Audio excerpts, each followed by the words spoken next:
বলছেন খুলনা বাংলাদেশ নির্মাণ শ্রমিক ফেডারেশনের জেলা কার্যালয়ে আমরা এখন বসা আছি।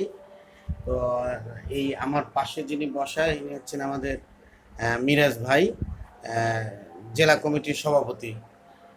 তারপরে এই হচ্ছে আমাদের জাহাঙ্গীর জাহাঙ্গীর এই আলমগীর কবির ভাই। এরপর হচ্ছে মেহেদি হাসান ভাই। তারপরে এনামুল হক চান ভাই, লোকমান হাকিম। মানে তাকে আমার খুব পছন্দ হয়েছে। ভাই নামটা একটু বলেন, আপনার নামটা? ইব্রাহিম হোসেন। আপনার নামটা? মোহাম্মদ বেলাল হোসেন। জামাল ভাই। নুরুল হক। শফিকুল ইসলাম। নাসির হাসান। ওবায়দুল হক। মনিরুল ইসলাম মনির। আচ্ছা, আর একটু বিষয় হচ্ছে, ইনি হচ্ছেন আমাদের খুলনা জেলার সাধারণ সম্পাদক। এটা আমার ভুল, আমি তাকে চিনি না। আচ্ছা, ঠিক আছে।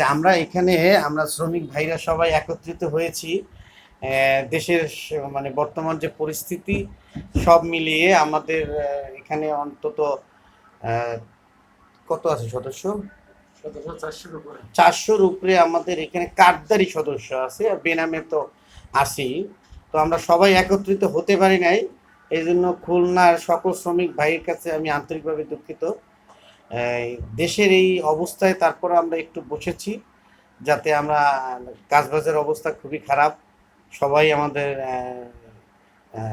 বর্তমান যে দেশের পরিস্থিতি অনুযায়ী আমরা যাদের মাধ্যমে কাজ করতাম সবাই কেউ পলাতক আছে, কেউ ভয়ে কাজ ধরতেছে না।